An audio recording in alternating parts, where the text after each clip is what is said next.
Welcome back to more Enderal Forgotten Stories. I'm Negative Zero. Thank you for watching. I hope you're doing all right.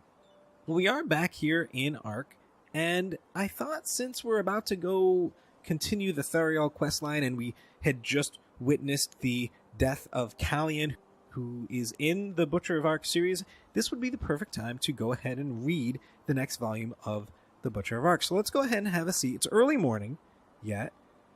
Let's take out our book and continue.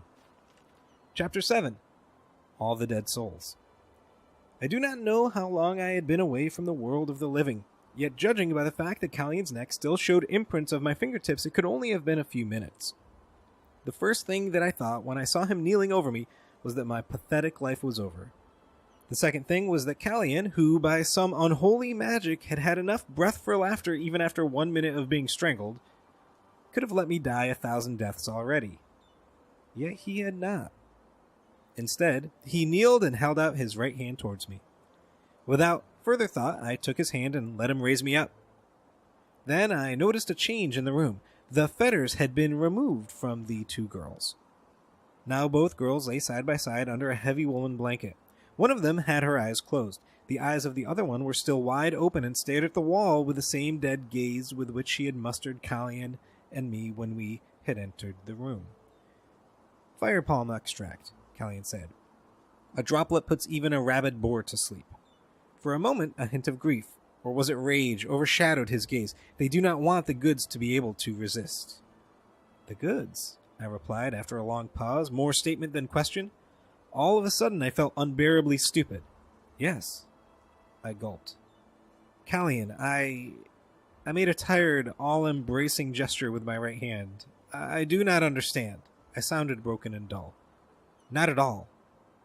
Callian smirked. Then he sat down on the edge of the bed and began to explain it all to me. 30 minutes later, which seemed like an eternity to me, Callian rang the room's bell. The girls were still asleep in the wide bed, rigid and unmoving. Callian had given me a precious dagger before. It was of much higher quality and was easier to handle than my old iron blade. He had only nodded affirmatively in response to my insecure gaze, like a gleeman who encouraged his son before his first performance. Now we both stood at the door quietly. His eyes glowed, like on the evening when he had first told me about the fire. But this time, there was also something else in his gaze, anticipation. Footsteps came closer, and I noticed how Callian slightly bent his knees. There was a knocking at the door. Callian rang the bell again, just as agreed upon with Conthus. The door opened slightly. No one enters this world as a good or an evil being, despite what the path wants to make you believe, Jael.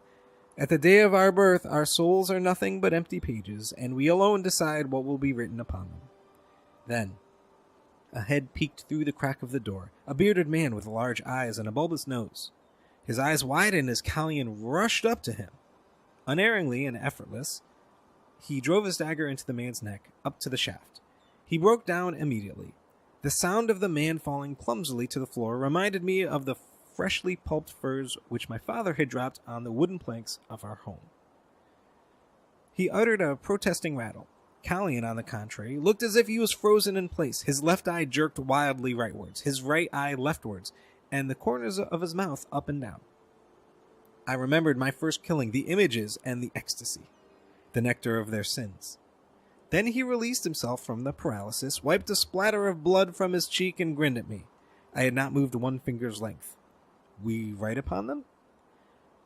A dark red puddle spread from underneath the dead man's back, like the petals of an opening rose. Callian turned away and left through the door. For a moment I staggered, and then I followed him. Figuratively speaking, yes. Only we decide which way we go in our lives, the way of sin or the way of goodness. It is not easy to go the way of good, Jael, for the temptation to be weak lurks at every corner. She wears the garments of greed, wrath, and weak will. We call these the demons. Callian put his hand on the steel door of the opposing room and stood still. Each time we give in to them, we tread the path of sin a bit further. His lips moved and murmured something that I could not understand. The first times we can still escape them. The more we sin, however, the worse it gets. And eventually, the steel door started to glow, and it emitted smoke, but Callian did not remove his hand. They own us. Heat and the smell of molten metal began to fill up the entire hallway. These demons make tyrants, they make slavers, they make assassins. They are everywhere and they bear different names.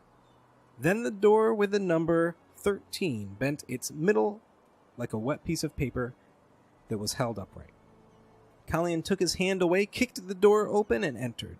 Those who have devoted themselves completely to them we call the corrupted, for this is what they are. On the edge of a large bed sat a man with an aristocratic lean face. I recognized him. He had waited with us in the parlor. Before him kneeled a young boy whose age I did not want to guess. I spare you the details of the cruelty I had to witness. I was overwhelmed by the situation anyway, so I was not able to comprehend what was going on. I can only say that the sight of the man who had his mouth wide open in fright made my stomach tingle warmly. I felt how my heartbeat accelerated and my blood started to heat up in my veins. They are the ones who are responsible for the evil in our world, the ones who are too weak to withstand the temptation to resist the demons. It is because of them that there is war, suffering, and death. We, Jael, we are exceptional. For we were born with a destiny, and, without hesitating for a second, Kallian went towards the bed, pushed the boy aside with his boot, and plunged his dagger slantingly into the man's neck. The fire is running in our veins. A fountain of blood shot up, and this time death did not occur quietly. The man emitted a terrible scream and clenched both hands at his wound. For a few seconds, Kallian looked at the scene and smiled. Then he grabbed the dying man and lifted him up with a force I would not have imagined despite Kallian's athletics. The fire. The man's stertorous cries grew louder. Through Kallian's garment, I could see how his upper arms tensed up. Then he squeezed. The blood flew down his sleeves like a torrent, and I felt a veil of heat forming around him. We do not know why we, of all people, were chosen, or where the force that leads us stems from, but we know one thing. We are here to protect the world and to cleanse it. Against all logic, I felt a euphoric joy when I saw the man die. My stomach tingled, and my knees grew soft. We judge him, shot through my head. We judge him for his sins. My fingers clenched the dagger. My breath was fast and panting. Every muscle of my body was prepared to act. The man's cries had become more quiet and breathy while Kallian's garment was now fully soaked with blood. For a moment, I was nauseous and felt bile rising up to my throat. This is insanity! This is murder! A voice inside me screamed, loud and clear, my old self. But at the same time, it was pathetic and weak. And it was wrong. So, it is our task to murder all of those who have given in to the demons. For anyone who made use of the services of this place deserved to die. They did it at the expense of the young, innocent souls who had the misfortune to be too poor, too insignificant, or simply at the wrong place at the wrong time. The owners of the brothel had kidnapped them, drugged them, and now offered them to those who were wealthy and ruthless enough to put their needs above ethics. They were sinners, seized by demons. Alerted yells were audible from the hallway, and a few moments later there was the sound of steps. They are coming, and they want to stop us. The thought occurred to me with an almost indifferent serenity. I knew that they would not have the hint of a chance. When the first person appeared at the door, Kallian released the man's neck. He did not cry anymore and collapsed quietly on the floor. Not all of them. There are too many. But those whose death the fire orders. Slowly and almost casually, Kallian turned towards me. The humanity I had seen in his eyes a few moments before was now entirely gone. And this is the only reason for our existence, Jael. We are the ones standing between mankind and its utter corruption, the depravity that solely results from man's weakness. His face was soaked in blood. Red drops flew down his cheeks. Some of them got caught by his beard, while others trickled from his chin like morning dew from the beads of red malthus flowers. The glow in his jet-black eyes could not be denied, even by the most pious, priestly part of my mind anymore. The image that I still have before my eyes, even today, had at its center one feature of the man that could have arisen from a mad god's mind, his grin. And this is exactly why we are here, Jael. These people have devoted themselves to sin. They are corrupted, and only their death is going to... You probably have the insane face of the evil mage from the theater plays before your inner eye, but you are wrong. If it had not been for the blood, the dead body, and the shivering boy, the smile could have been that of a boy who was about to earn a penny in an honest manner. There was no sense of guilt in his face, no bloodlust, only bliss. Indeed, he looked at me as if his deed had been the most natural thing in the world. And he was right, I thought when I looked at him. For what we had done and what we were about to do was righteous. Every corner of this place was corrupted, and so were the people making use of its services. And here we were, to purify their souls.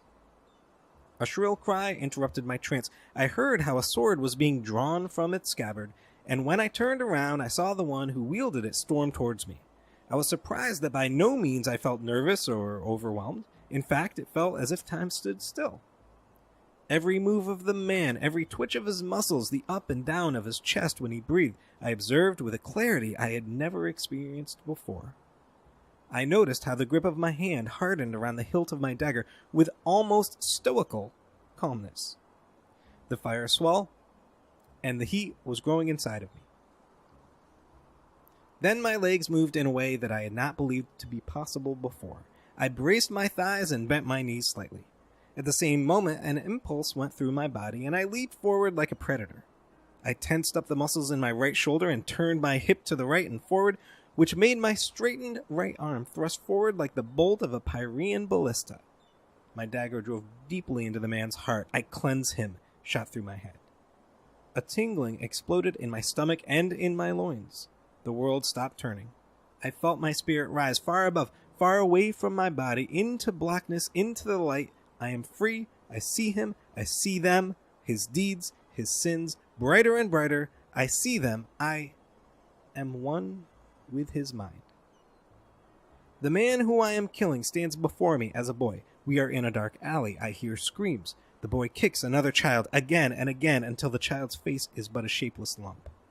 The body does not flinch anymore. The hand clutches a loaf of bread, his first sin. Lightning flashes through my mind, and I find myself inside another memory. This time he is a young man, sparsely bearded, but already scarred. He talks to another figure which is nodding approvingly. The right hand of the obsessed man grabs a knife and thrusts it deeply into the other's heart. Before his victim touches the ground, his left hand swiftly separates its purse from the belt. He runs away. The demons are inside of him, I realize with lucid clarity. He has allowed them to enter. Another flash. The obsessed man stands before me as an adult. I look directly into his face, but he does not see me. I do not have to make any effort to notice the demons hiding behind the void of his eyes. They laugh maliciously, for they know about their triumph. They own him, I realize. He is lost. The man prostrates and talks to a young streetwalker. With his right hand, he plays with a penny. He turns and flips it in front of her eyes like a prestidigitator on a fairground. I want to help her. I want to tell her to run, but I can't. The girl agrees and starts to follow him. He knocks her down and drags her into a dark cellar. I recognize the building. My sight blurs, and I feel the connection waning. A flash, then darkness. I see my mundane self, close to the body of the one I have killed. For a moment there is perfect silence. Nothing moves. No sound. No thought. I behold the man's face, distorted with pain, and a touch of melancholy sneaks into my thoughts. He is a slave to his sins. He does not know what he does. But he had a choice. He could have chosen the righteous path, but he chose sin. He chose the demons. And they have devoured him. I look at my dagger sticking deeply in his body. A fountain of blood emerges from the wound, but it stands still in the air, a piece of scarlet red, unmoving ice. There is no hope for him anymore, I realize. I have saved him. Then, with a loud thunder, I am back inside my physical body. The fire devours me like a storm devours a small boat on the sea. It fills my veins with ecstasy, with liquid lava, and I burn like the sun. A mad laughter emerges from my throat. My mouth moves maniacally. I flinch like under the command of an insane puppeteer. I taste his sins, I realize, and the thought heavily amplifies my excitement. Then the rapture fades away, as fast as it had risen. Even though it was a strong experience, this act of killing had not been half as intense as the first one. The reason seemed obvious to me. While the sins of the brute that I killed in the red ox had been a rapid stream, the sins of the guard were but a trickle. I blink to remove the red veil on my eyes. I look into the man's face. His head leans on my shoulder, and my left hand rests on his back as if I was comforting a friend. He gives me a pleading look and rattles. Then his vital spirits fade away, and he glides to the ground with a tired sigh. It was not before the ruby-red puddle reached my feet that I awoke from my trance. I was strangely moved, and my glance jumped between the dagger in my hands and the dead body. Only a hint of the tingling in my stomach was left. Everything had happened in a split second. The attack on the guard, my targeted thrust, and the rapture. I looked at Callion, who still stood next to the dead man's body. He gave me a satisfied nod and wiped his dagger on the bedsheet. Then he approached the apathetic boy who was crouching at the wall. Even though his eyes were wide open, I noticed the same void that rested in the eyes of the two girls. The two girls Callion had ordered for us. My comrade kneeled before the boy, put his bloody hand on his shoulder, and whispered something to him. When the boy looked at him uncomprehendingly, Callion repeated his words with a fuller voice. Then the boy nodded and crawled underneath the bed. "You're keeping up well," Callion said eventually. I wanted to respond, but I failed. The aftertaste of the rapture was too powerful. Now I realized that my knees and hands were shaking.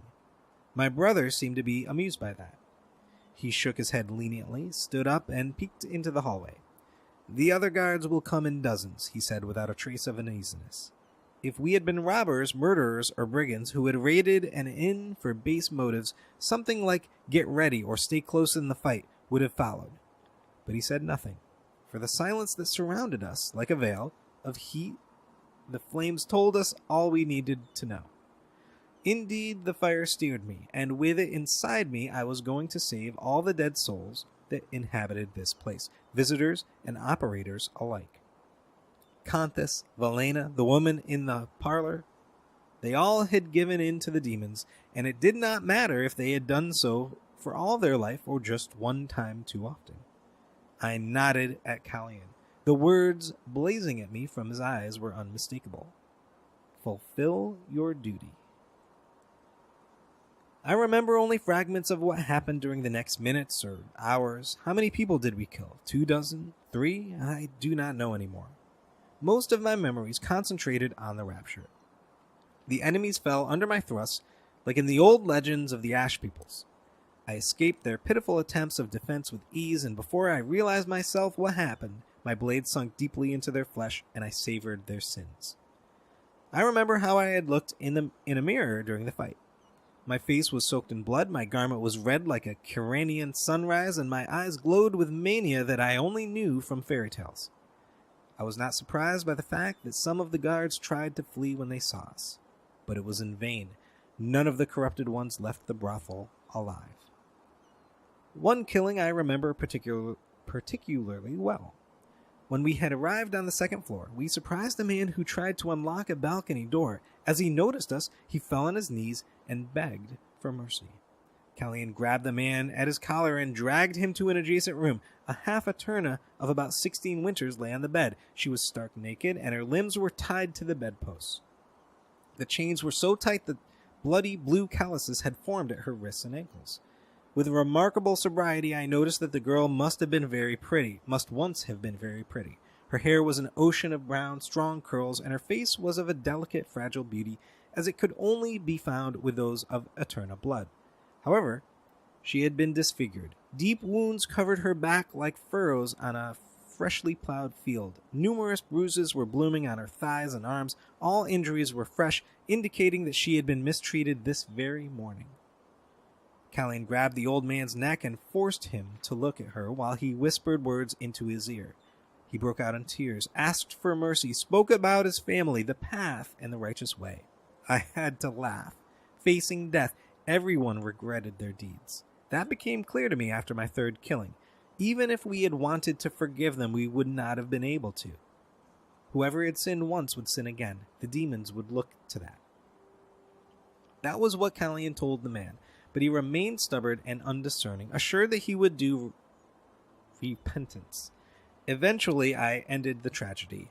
In contrast to my previous killings, which I had performed with my dagger, I instinctively reached for the cat o' nine tails that the man had used to torture his slave. He struggled and winced, but Callion gripped him tightly until I had strangled him. The taste of his sins was stale. Corruption, fraud. He was a bad man, a bad father, and the act of torture he had performed today, and which had cost him a considerable amount of gold, had been the first of its kind. When he eventually collapsed in front of me, a beautifully embroidered leather purse fell out of his garment.